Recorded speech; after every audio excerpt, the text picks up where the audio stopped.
नमस्कार मित्रों, आज अपन एक बहुत बढ़िया टॉपिक लेकर के आए हैं जेनेटिक्स का।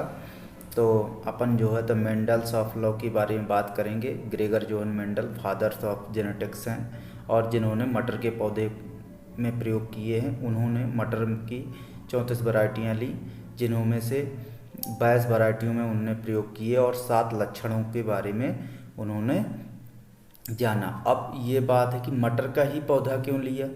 तो मटर का पौधा इसलिए लिया क्योंकि ये एक वर्षीय है, कम जगह में हो जाता है और ये सेल्फ पॉलिनेटेड है और इसमें जो है तो आचार और विपर्यासी कैरेक्टर्स उपस्थित हैं और ये आसानी से कम जगह घेरने पर ये हो जाता है और इसका जीवन चक्र भी कम टाइम पे पूरा हो जाता है।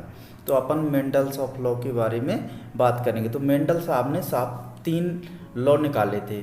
एक था प्रभाविता का नियम, दूसरा था पृथक्करण या युग्मक की शुद्धता का नियम और तीसरा था स्वतंत्र अभ्युहन का नियम। यह पहला लॉ ऑफ डोमिनेंस, दूसरा जो है लॉ ऑफ सेग्रीगेशन और तीसरा लॉ ऑफ इंडिपेंडेंस, तीसरा लॉ ऑफ इंडिपेंडेंट असॉर्टमेंट।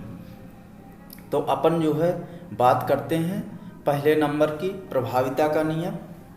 तो प्रभाविता का नियम या एकल लक्षण का नियम, तो इसमें क्या है कि जब शुद्ध लंबे तथा शुद्ध बौने पौधों के बीच क्रॉस कराया जाता है तो प्रथम संतति जो पीढ़ी है, प्रथम F1 पीढ़ी में विपरीत लक्षणों में से केवल एक लक्षण लंबापन ही दिखाई देता है जो प्रभावी है और जो दिखाई देता है, और अप्रभावी जो बौना लक्षण है वो किया जाता है, वो छिप जाता है। जो दिखाई देता है वही प्रभाविता है और जो इसी को प्रभाविता का नियम कहते हैं।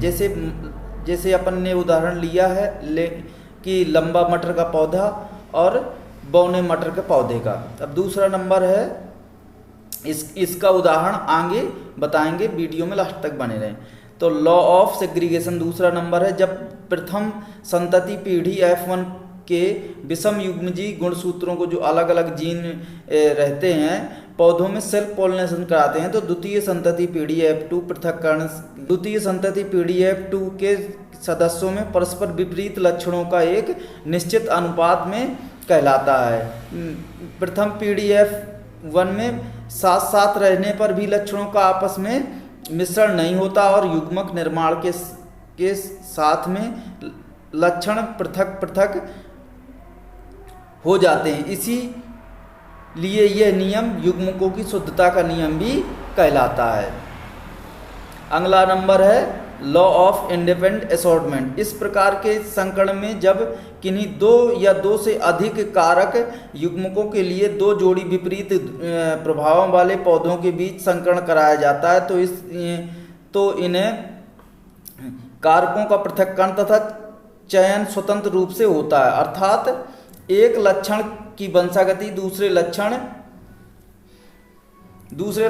को प्रभावित नहीं करती है। मेंडल के द्विसंकर क्रॉस में प्रथम संतति पीढ़ी F1 में सभी बीज गोल तथा पीले थे। इस संकर संतति पीढ़ी F1 के सेल्फ पॉलिनेशन से उत्पन्न द्वितीय संतति F2 में 4 स्वपरागित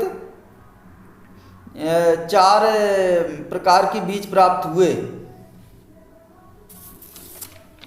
F2 पीढ़ी के संतानों में दोनों लक्षण गोल आकार व पीला रंग तथा झुर्रीदार आकार व हरा रंग संकरण से प्राप्त F1 पीढ़ी में अलग अलग लक्षणों को प्रभाव जीन्स पृथक हो गए तथा F2 पीढ़ी में ये स्वतंत्र रूप से संयुक्त होकर स्पष्ट हुए। इसी कारण झुर्रीदार बीजों के साथ पीला रंग भी और गोल बीजों के साथ हरा रंग भी प्रकट हुआ। यही लक्षण की वंशागति दूसरे के को प्रभावित नहीं करती है।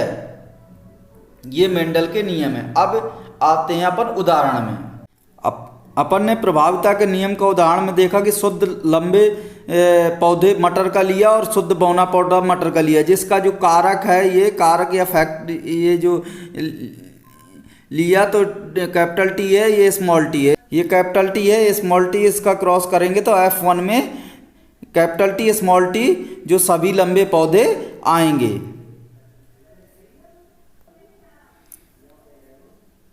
दूसरा नंबर है लॉ ऑफ सेग्रीगेशन। इसमें शुद्ध लंबे पौधे मटर के लिए, शुद्ध बौने पौधे मटर के लिए, और इसको क्या किया अपन ने कि कैपिटल टी और स्मॉल टी को अपन ने क्रॉस कराया F1 में जो है, तो जो संकर पौधा है वो लंबा ही होगा, और ये F2 है, इधर क्या है ये F2 है, इसमें क्रॉस कराया ये, तो टी का टी, ये इसमें कैपिटल का कैपिटल, तो इसमें शुद्ध लंबा पौधा आया, और इस कैपिटल टी और स्मॉल टी का ये आ गया शुद्ध, ये संकर लंबा पौधा आएगा, और स्मॉल टी और कैपिटल टी इसमें भी लंबा पौधा संकर आएगा, और इस कैपिटल स्मॉल टी और स्मॉल टी इसमें बौना शुद्ध पौधा आएगा। ये 1:2:1 का अनुपात आएगा।